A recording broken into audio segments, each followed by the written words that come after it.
O vídeo que você está assistindo é um dos vários materiais disponibilizados gratuitamente pelo projeto Espiritizar e que são patrimônio do movimento espírita e da humanidade. Na descrição do vídeo, você encontra a indicação de outros materiais relacionados a este assunto. Você pode aprofundar seus estudos e colaborar com a manutenção deste projeto iluminativo, adquirindo os livros, DVDs e MP3 do projeto Espiritizar em www.livrariaespiritizar.com.br. Encontre mais materiais como este e fique por dentro da agenda de palestras e seminários transmitidos ao vivo em www.espiritizar.org.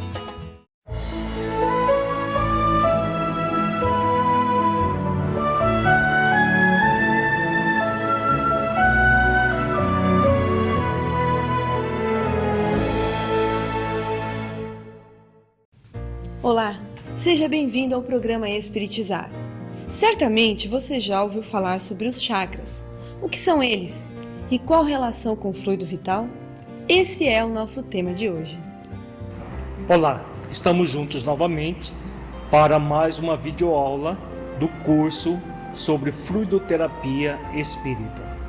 Na videoaula de hoje, nós trabalharemos os chakras do perispírito e as suas funções físicas, psíquicas e espirituais. É muito importante para o médium aplicador de passes ter noções sobre o funcionamento dos chakras. É o que nós veremos na videoaula de hoje. Inicialmente, vamos refletir sobre o que são chakras. Os chakras são centros de energia que existem no interior do corpo fluídico do espírito. No nosso perispírito, nós temos todos os órgãos que também existem no corpo físico e mais alguns órgãos especiais. Esses órgãos especiais, que só existem no perispírito, eles têm esse nome chakras ou centro de força, que é a mesma coisa, mas a palavra chakra ela já está praticamente estabelecida na língua portuguesa como uma palavra sânscrita que significa círculo, como nós estamos vendo na tela. Eles são denominados chakras, esses centros de força, que a palavra mais próxima em português é círculo. Na verdade é um círculo de energia. Os chakras são vórtices de energia sutis que têm movimentos circulares de expansão e contração nos sentidos vertical e horizontal. Então os chakras fazem esse movimento de expansão e contração tanto no sentido horizontal quanto no sentido vertical. Então é um vórtice rodopiante de energia que tem esse movimento circular, que a palavra chakra é a palavra sânscrita que mais se aproxima dessa ideia do centro de força.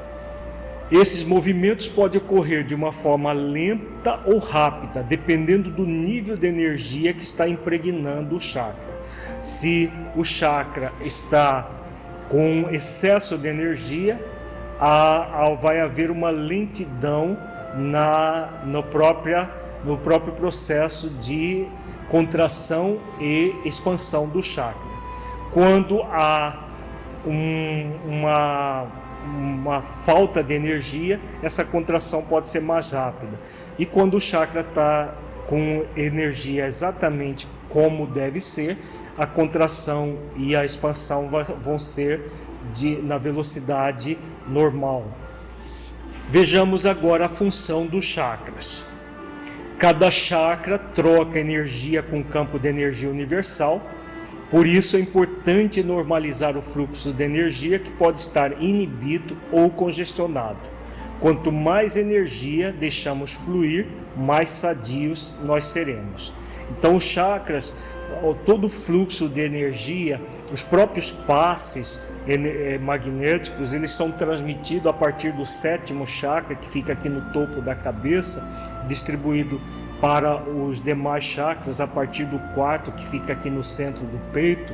Então essas energias, elas necessitam estar em sempre mobilidade, nem estagnada, nem inibido. quanto mais o fluxo de energia se faz nos chakras, mais saudáveis nós seremos. As doenças no sistema específico energizado por determinado chakra é causada por um desequilíbrio de energia que se encontra aumentada ou diminuída, ou por uma obstrução do seu fluxo. Então os chakras, eles podem estar inibidos ou congestionados. Nós vamos ver em futuras videoaulas o que gera a inibição e a congestão de cada chakra. E ela pode estar também, o fluxo estar obstruído.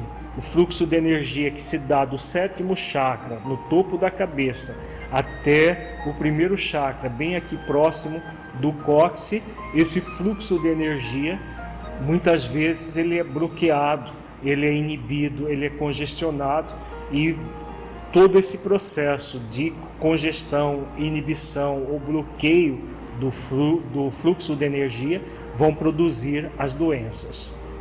Então vejamos agora a função dos chakras. Os chakras servem de mecanismo de ligação entre a matéria física e a sutil. Eles fazem parte de uma rede maior de energias sutis. Cada chakra liga-se ao corpo físico por meio de um plexo nervoso e uma glândula endócrina. Então, qual é o significado disso tudo?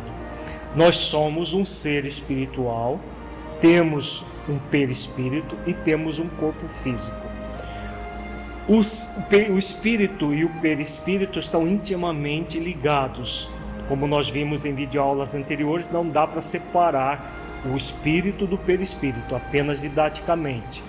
O perispírito, ele se liga ao corpo físico por meio dos próprios chakras, que vão se ligar ao corpo físico através de um plexo nervoso e de uma glândula endócrina.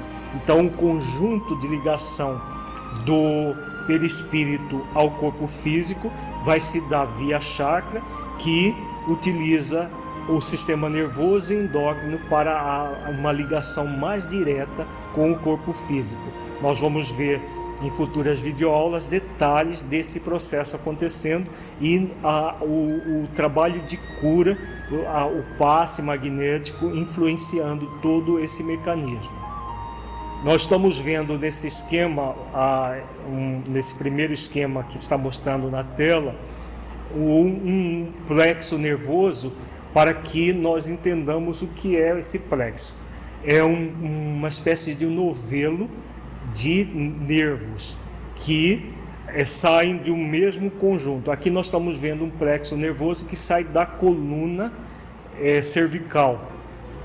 No outro esquema nós temos já um esquema mais da totalidade dos plexos nervosos associado aos 7 chakras principais que nós temos no nosso corpo fluídico, desde o 1º até o 7º, que se ligam aos plexos nervosos.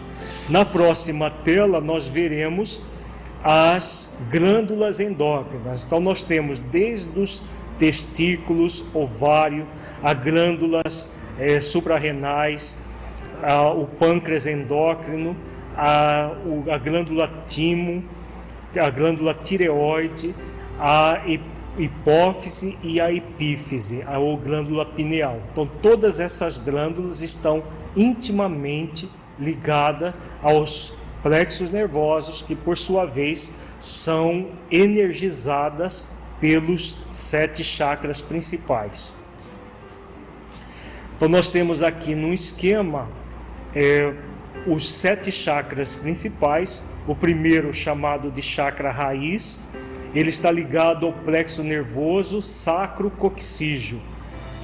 O sistema fisiológico ligado a esse chakra é o gênito urinário, e o sistema endócrino, as suprarrenais. As glândulas suprarrenais são 2 glândulas que ficam sobre os rins, por isso o termo suprarrenal. Elas estão intimamente ligadas ao chakra raiz. O segundo chakra é o chakra sacro, o plexo nervoso é o próprio sacro, o sistema fisiológico é o reprodutivo e o sistema endócrino, as gônadas, testículo nos homens e ovários nas mulheres.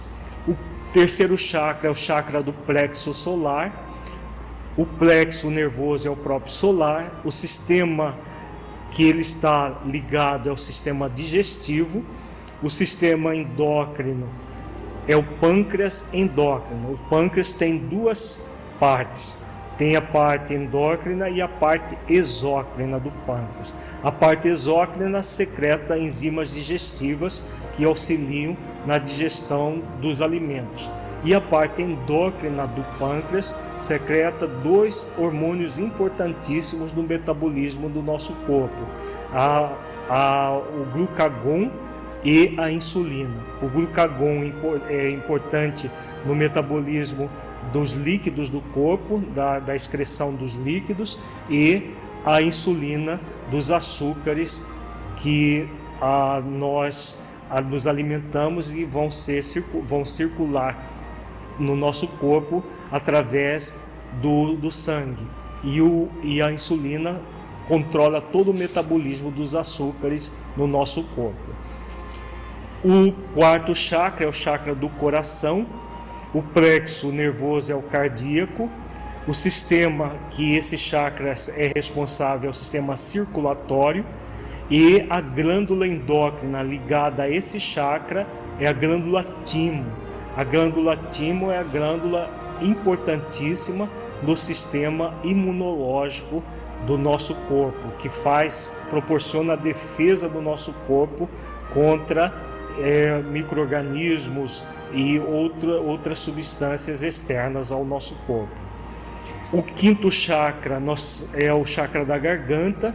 O plexo nervoso são os gânglios cervicais da medula.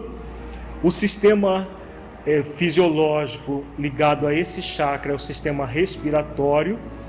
E o sistema endócrino, nós temos a glândula tireoide e as paratireoides. A tireoide secreta dois hormônios importantes do nosso corpo, que são chamadas T3 e T4, que são responsáveis por todo o metabolismo do corpo, e as paratireoides secretam hormônios ligados ao nosso sistema esquelético, que vão auxiliar na fixação do cálcio pelos ossos do nosso corpo.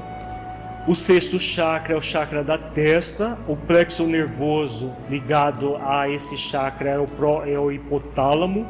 O sistema fisiológico é o sistema nervoso autônomo. E a glândula ligada ao sexto chakra é a glândula hipófise.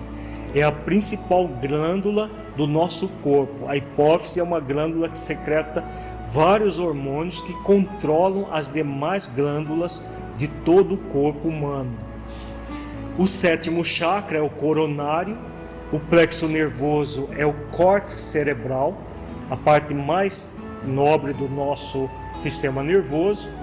O sistema fisiológico é o sistema nervoso central, onde ocorre o controle central de todas as funções humanas.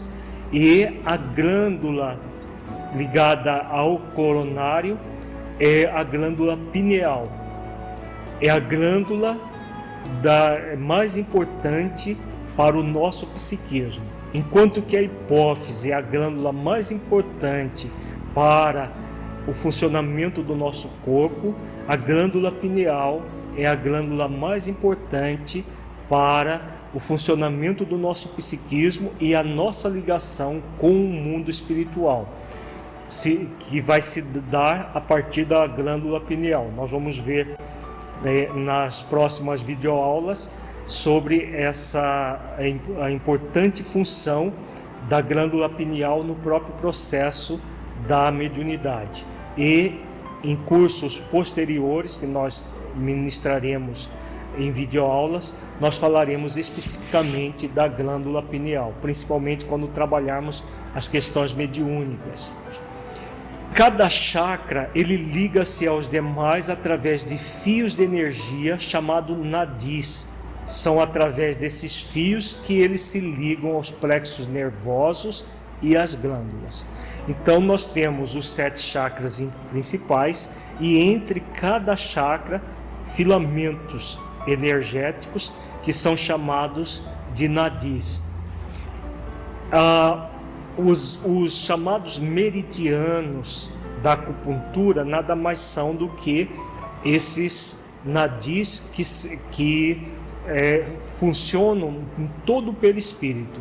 Da mesma forma que no nosso corpo físico nós temos uma rede de vasos, que são os vasos sanguíneos e os vasos linfáticos, no corpo perispiritual, no corpo fluídico do espírito, nós temos também esses vasos, só que são vasos mais energéticos, que são os nadis, que praticamente todo o perispírito é composto desses vasos, desses canais.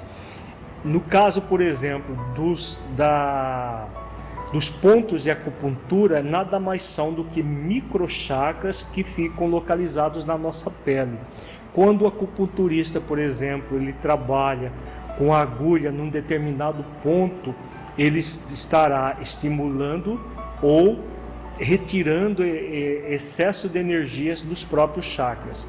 Esses microchakras da nossa pele se ligam aos chakras principais a partir desses canalículos que são chamados de nadis.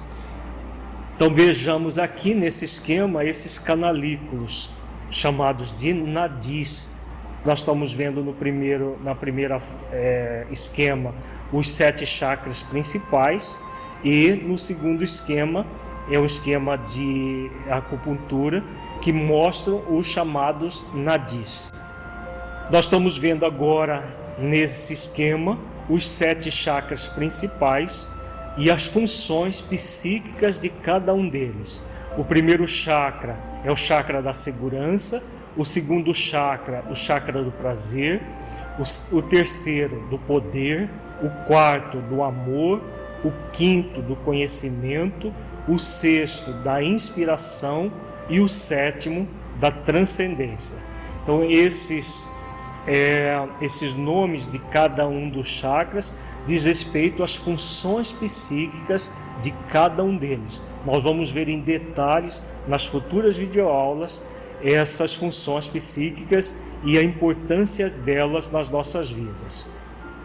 Nós estamos vendo agora no outro esquema o primeiro chakra, o chakra raiz. Ele está localizado na base da espinha ou coluna, e ele é responsável pela segurança, o senso de realidade, da nossa realidade essencial. Nós vamos ver o significado disso em futuras videoaulas.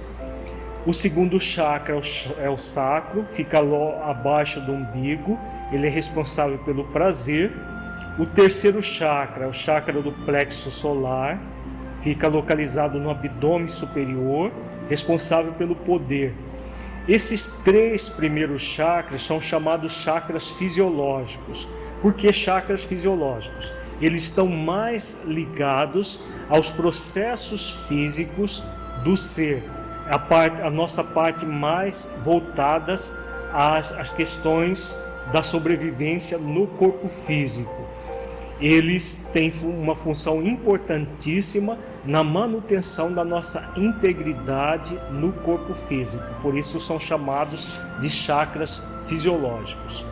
Entre os 3 chakras de base e os 3 chakras superiores, nós temos o 4º chakra, que é o chakra cardíaco, que fica na região média do peito, e ele é responsável pelo sentimento de amor. É o amor a principal função desse chakra, e ele gera o equilíbrio entre o nosso lado mais fisiológico, mais pessoal, e o transpessoal, que é o transcendente, que são próprios dos 3 chakras superiores. Nós temos o 5º chakra, que é o chakra da garganta, nosso pescoço. Ele é responsável pelo conhecimento e, em conjunto do conhecimento, a comunicação e a própria ação da vontade, que faz com que nós nos comuniquemos. Nós temos o 6º chakra frontal, que fica entre as duas sobrancelhas. Ele é responsável pela inspiração, intuição e visão interior. Inclusive o fenômeno de clarividência, de clareaudiência é função desse chakra. E nós temos no topo da cabeça o sétimo chakra, o chakra coronário, que é responsável pela transcendência do ser, pela nossa ligação com o espiritual, com os aspectos superiores da vida, ou também pelos aspectos inferiores do ponto de vista espiritual. Porque, apesar do sétimo chakra ser o chakra da transcendência, muitas vezes nós nos ligamos a espíritos menos felizes, espíritos inferiores. E aí, em vez de ser utilizado para o nosso aprimoramento espiritual, ele vai ser utilizado em mecanismos obsessivos muito graves para o ser. De uma maneira geral, o objetivo de cada chakra, dos 3 chakras superiores, é essa ligação transpessoal. É a ligação nossa com o transcendente, que começa no conhecimento, no 5º chakra, como quando Jesus diz: conhecereis a verdade e a verdade vos libertará. O chakra do conhecimento é o chakra que nós buscamos o conhecimento, tanto o conhecimento da verdade universal, quanto o conhecimento de nós mesmos a partir do autoconhecimento. Quando nós conhecemos a verdade, a internalização dessa verdade vai nos libertar. Libertar de quê? De uma vida puramente fisiológica para uma vida mais espiritualizada. Então, todo o processo de transpessoalidade, de busca do espiritual, vai se dar de uma forma mais marcante no 5º chakra, que vai se intensificar no 6º chakra pela inspiração, pela intuição, e no 7º chakra pela ligação com o mundo espiritual superior. O 4º chakra é o intermediário disso tudo, porque sem amor no coração, sem um movimento de ir ao encontro do transcendente da vida, nós não conseguiremos fazer todo um trabalho de transformação das energias puramente fisiológicas em energias espirituais. O objetivo da vida é nós transcendermos essas energias puramente fisiológicas, indo ao encontro das energias espirituais. Os chakras, eles são passíveis de serem desequilibrados dependendo do teor de nossos pensamentos e sentimentos.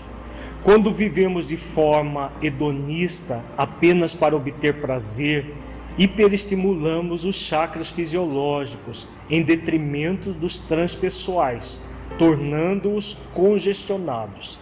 Da mesma forma, quando reprimimos os chakras fisiológicos devido ao puritanismo, criaremos desequilíbrios nos quais hipoestimulamos os chakras, de modo que a energia se torne inibida. Então, nós estamos vendo aqui que todo o processo de busca do prazer, simplesmente pelo prazer, de uma forma hedonista, em que nós buscamos o poder para obter cada vez mais prazer, a nossa vida ela passa a ser apenas utilizada como instrumento do prazer num processo hedonista. O que vai acontecer?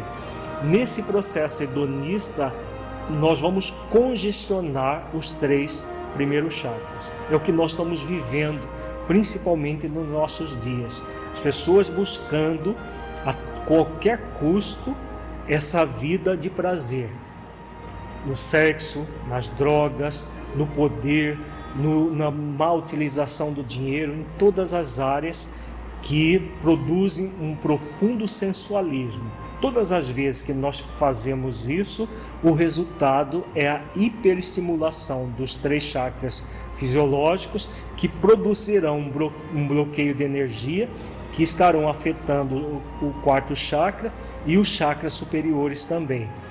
Da mesma forma, quando nós inibimos os chakras, porque temos um movimento puritano no sentido de acreditarmos que é pecaminoso o prazer, que a vida, que nós devemos buscar uma espiritualização forçada, de uma forma coerciva, o que acontece? Nós hipoestimulamos os chakras fisiológicos, que também essa hipoestimulação repercutirá no quarto chakra, no chakra do amor, que repercutirá nos 3 chakras superiores.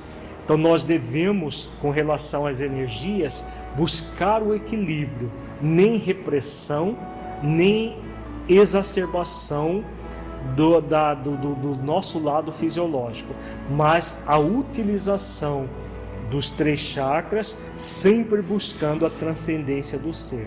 O mecanismo do passe, todo o trabalho com relação ao passe, é um grande instrumento de auxílio para que nós possamos fazer esse trabalho de utilizar das energias fisiológicas no processo de espiritualização nosso, como instrumentos úteis que nos tornamos dos benfeitores espirituais na aplicação de passe.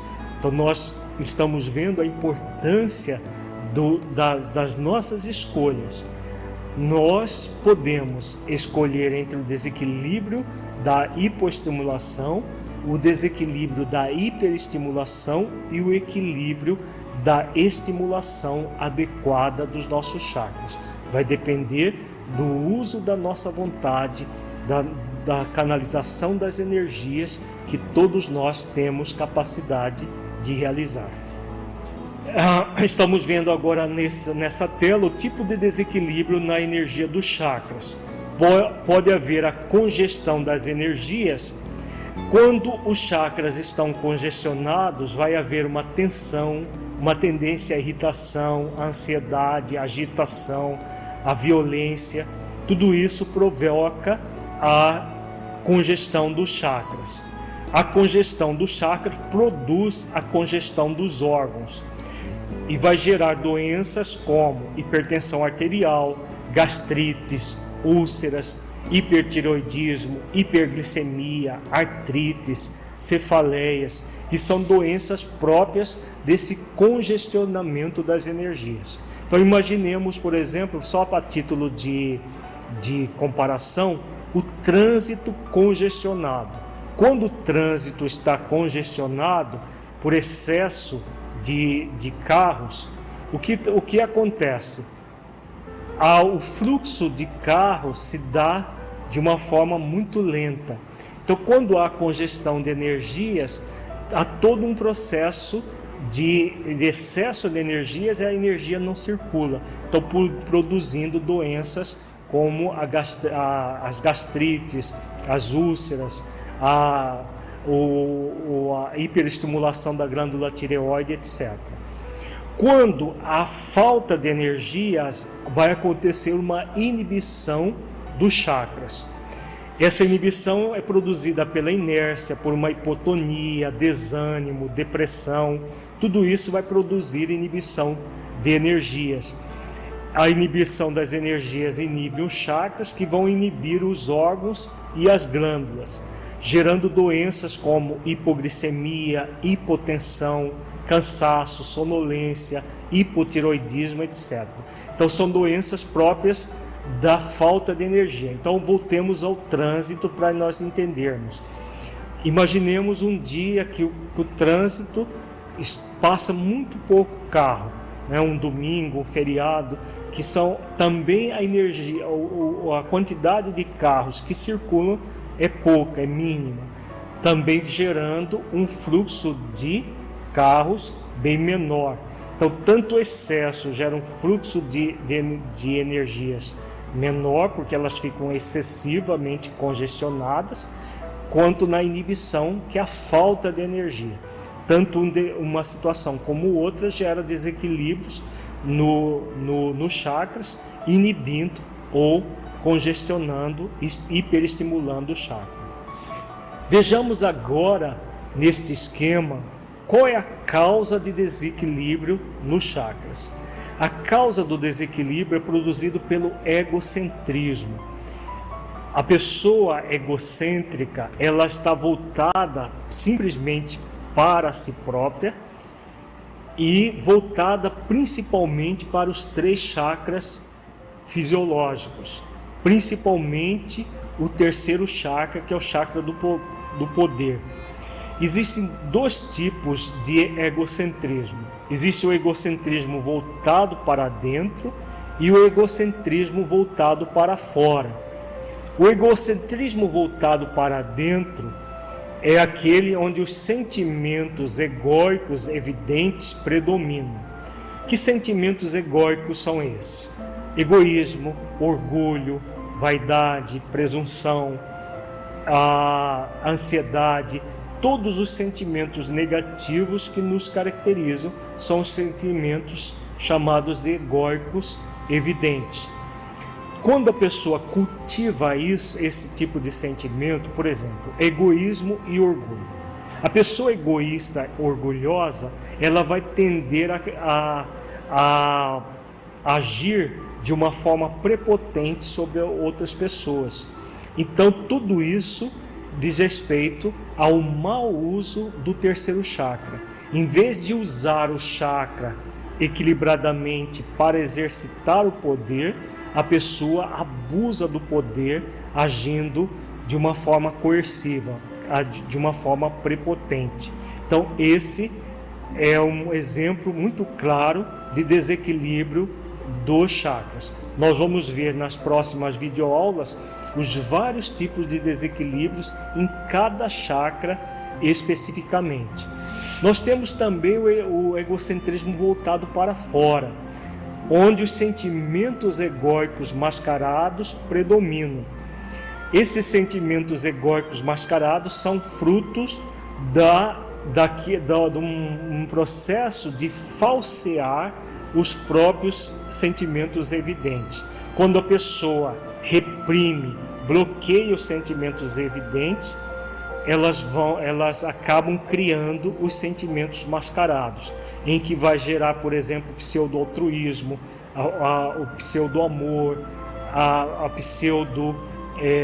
o pseudo-perdão. São sentimentos falsos, parecem positivos, mas não são. Normalmente nós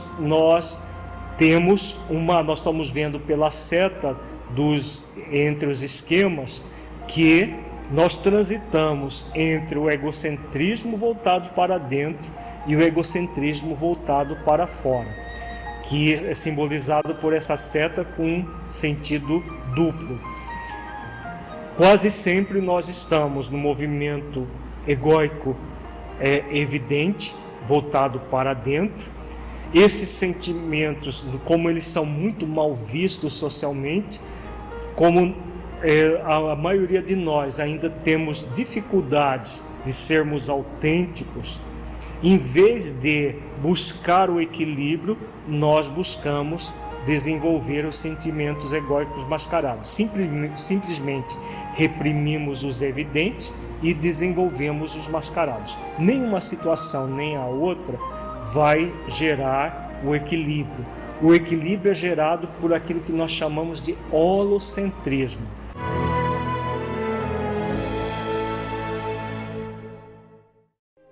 Para que um rio seja caudaloso e forte, é preciso que tenha margens seguras para conduzi-lo. Para que uma flor desabroche, é preciso antes que ela tenha a sustentação vigorosa da planta. Para que sejamos pessoas de bem, é preciso nos qualificar, humanizar, para espiritizar. Projeto Espiritizar. Acesse o nosso site e saiba mais. www.espiritizar.org.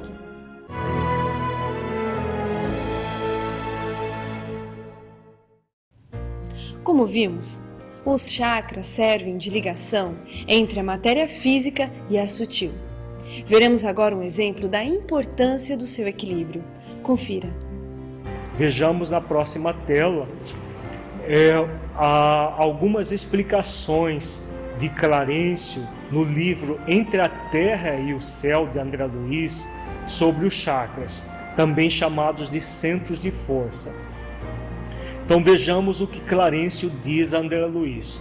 Como não desconhecem, o nosso corpo de matéria rarefeita está intimamente regido por 7 centros de forças, que se conjugam nas ramificações dos plexos e que, vibrando em sintonia uns com os outros, ao influxo do poder diretriz da mente, estabelecem para o nosso uso um veículo de células elétricas que podemos definir como sendo um campo eletromagnético no qual o pensamento vibra em circuito fechado.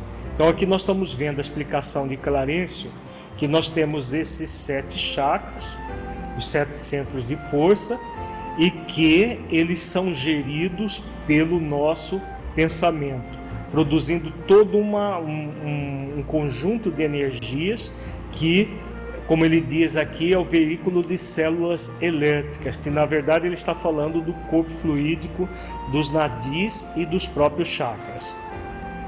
Continua Clarencio: nossa posição mental determina o peso específico do nosso envoltório espiritual e, consequentemente, o habitat que lhe compete. Mero problema de padrão vibratório. Cada qual de nós respira em determinado tipo de onda. Quanto mais primitiva se revela a condição da mente, mais fraco é o influxo vibratório do pensamento, induzindo a compulsória aglutinação do ser às regiões da consciência embrionária torturada, onde se reúnem as vidas inferiores que lhes são afins. Então aqui o Clarencio vem falando a respeito do padrão mental. Então, dependendo do nosso padrão mental, nós vamos criar o nosso padrão vibratório, criando esse padrão energético que o nosso perispírito, como nós vimos em videoaulas anteriores, vai emanar. Quanto mais equilibrado é o nosso padrão mental, maior vai ser a capacidade de irradiação do nosso perispírito. Quanto mais grosseiro, quanto mais animalizado for o nosso padrão mental, maior vai ser a nossa ligação inferior. Como ele diz aí, uma ligação com a consciência embrionária ou torturada. Então, tudo vai depender do nosso padrão mental. Então, padrão mental superior, o perispírito se purifica, ligação com benfeitores espirituais superiores. Padrão mental inferior, nosso perispírito fica extremamente embrutecido, ligação com mentes inferiores que nos são afins. Continua Clarencio dizendo que o crescimento do influxo mental no veículo eletromagnético em que nos movemos após abandonar o corpo terrestre está na medida da experiência adquirida e arquivada em nosso próprio espírito. Atentos a semelhante realidade, é fácil compreender que sublimamos ou desequilibramos o delicado agente de nossas manifestações conforme o tipo de pensamento que nos flui da vida íntima. Então aqui a Clarencio vem falando do espírito desencarnado. Então, da mesma forma que quando nós estamos encarnados, nós vamos ser consequência dos nossos pensamentos, quando desencarnados esse processo é muito mais intenso. Dependendo do nível do pensamento do espírito, mais ele vai purificar o seu perispírito ou desequilibrar o perispírito a partir do próprio pensamento, que vai impregnar os chakras de energias purificadas ou energias deletérias. Continua Clarencio: quanto mais nos avizinhamos da esfera animal, maior é a condensação obscurecente de nossa organização. E quanto mais nos elevamos ao preço do esforço próprio, no rumo das gloriosas construções do espírito, maior é a sutileza de nosso envoltório, que passa a combinar-se facilmente com a beleza, com a harmonia e com a luz reinante da criação divina.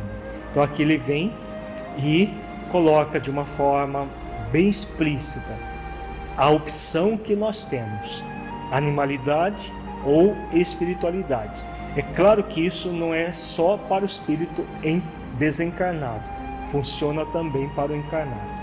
Quanto mais espiritualizados nós formos, mais nós vamos purificar o espírito que somos, que vai produzir toda uma energização equilibrada no perispírito, que vai produzir um corpo mais equilibrado. Continua Clarencio dizendo: tal seja a viciação do pensamento, tal será a desarmonia no centro de força, que reage em nosso corpo a essa ou aquela classe de influxos mentais. Dependendo do pensamento. Se o pensamento é viciado, é claro que o centro de força, o chakra, vai se desequilibrar e esse desequilíbrio passa ao corpo. Se o nosso pensamento ele é espiritualizado, nós estamos buscando ter ideais nobres cada vez mais equilibrados, nossos centros de força vão absorver essa condição de espiritualidade e o nosso corpo vai gerar todo um benefício que produzirá saúde. Continua Clarencio dizendo que o nosso veículo sutil, tanto quanto o corpo de carne, é criação mental no caminho evolutivo, tecido com recursos tomados transitoriamente por nós mesmos aos celeiros do universo, vaso de que nos utilizamos para ambientar em nossa individualidade eterna a divina luz da sublimação, com que nos cabe demandar as esferas do espírito puro. Tudo é trabalho da mente no espaço e no tempo, a valer-se de milhares de formas, a fim de purificar-se e santificar-se para a glória divina. Então Clarencio vem falando, a respeito de todo esse processo que nós vimos em videoaulas anteriores, que tanto o corpo físico quanto o perispírito vem do fluido cósmico universal, dessa mesma origem, e que todos nós estamos aqui, estamos encarnados para purificar a nossa intimidade, demandando as esferas do espírito puro. Então, tanto encarnados quanto desencarnados, quer tenhamos consciência disso ou não, estamos sendo convidados a esse processo de purificação. Quanto mais conscientes nós estivermos disso tudo, melhor para nós, porque nós vamos de uma forma efetiva na direção dessa purificação que o benfeitor vem falando aqui, nos santificando para a glória divina, como ele diz. No próprio livro Entre a Terra e o Céu, André Luiz se refere ao caso Júlio, que tentou suicídio numa existência anterior ingerindo veneno. Como foi salvo a tempo, não suportando as sequelas do corrosivo que ingeriu, certo dia embebeda-se e se atira no rio Paraguai, onde morre afogado. Estudaremos a seguir um comentário que o espírito Clarencio tece sobre o caso de Júlio, que havia reencarnado, tendo desencarnado recentemente afogado, encontrando-se internado no hospital no mundo espiritual. Então esse caso do Júlio é muito interessante. Na época da Guerra do Paraguai, ele se suicidou. Num primeiro momento, ele ingeriu veneno, mas foi salvo a tempo, mas o veneno que ele ingeriu acabou corroendo o seu aparelho digestivo, principalmente o esôfago. E ele, não suportando essas sequelas, acaba se atirando no rio Paraguai e vem a desencarnar afogado. Ele reencarna. Ao reencarnar, ele acaba desencarnando afogado, num afogamento fruto de acidente, não de um suicídio. E agora ele está no mundo espiritual aguardando uma futura reencarnação, que no livro Entre a Terra e o Céu o André Luiz descreve todo o processo de reencarnação dele, depois dessa que ele teve, como que ele teve terminada muito tenramente a partir de um afogamento. Depois ele reencarna e adquire a difteria, que era uma doença que hoje praticamente ela não existe mais devido às vacinações, mas que até a década de 50 matava muitas crianças por sufocamento. Vejamos o texto onde André Luiz descreve todo o caso dele. Quando a nossa mente, por atos contrários à lei divina, prejudica a harmonia de qualquer um desses fulcros de força de nossa alma, naturalmente se escraviza aos efeitos da ação desequilibrante, obrigando-se ao trabalho de reajuste. No caso de Júlio, observamo-lo como autor da perturbação no centro laríngeo, alteração que se expressa por enfermidade ou desequilíbrio, a acompanhá-lo fatalmente à reencarnação. Então aqui Clarencio vem falando que todos esses atos anteriores do Júlio, suicidando-se, primeiro ingerindo veneno sem conseguir e depois se afogando, produziu uma lesão no quinto chakra, que é o centro laríngeo, que produziu a própria questão do afogamento. E vejamos a continuidade, o que o benfeitor diz. E como sanará ele semelhante deficiência? Perguntei, edificado com os esclarecimentos ouvidos. Aqui uma pergunta de André Luiz.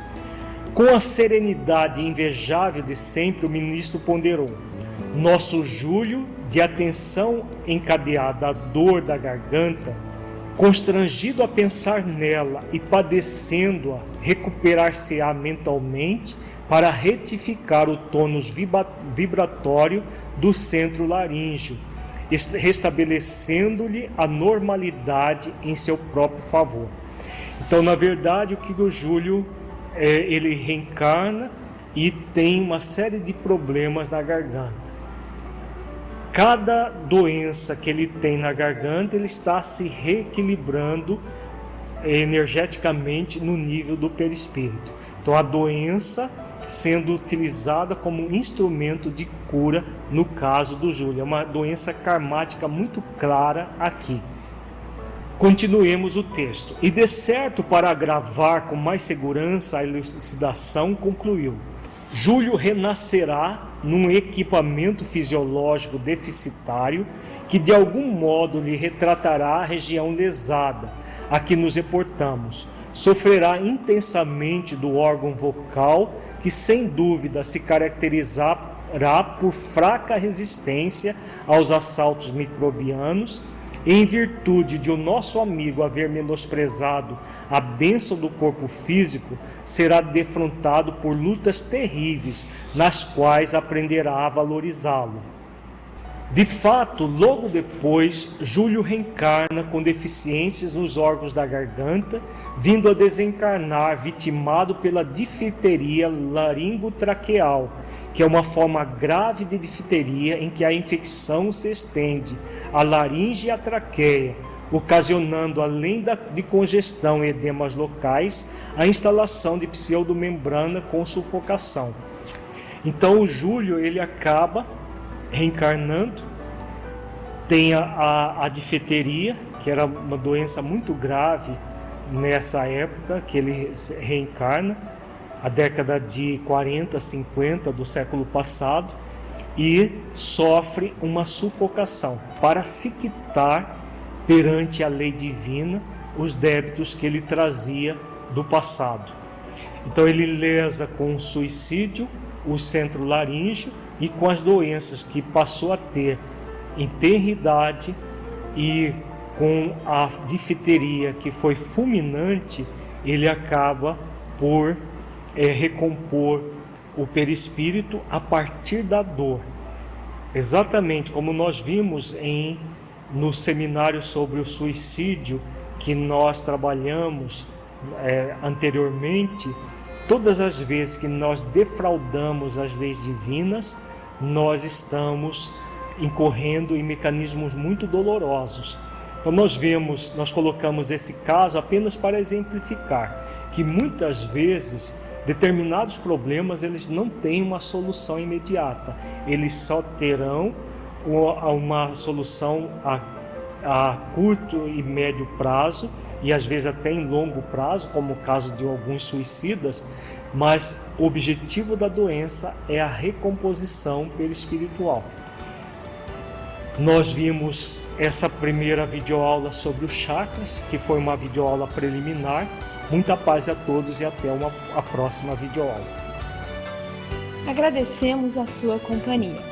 Para saber mais sobre o projeto Espiritizar, acesse o nosso site www.espiritizar.org. Nos vemos na nossa próxima videoaula. Até lá!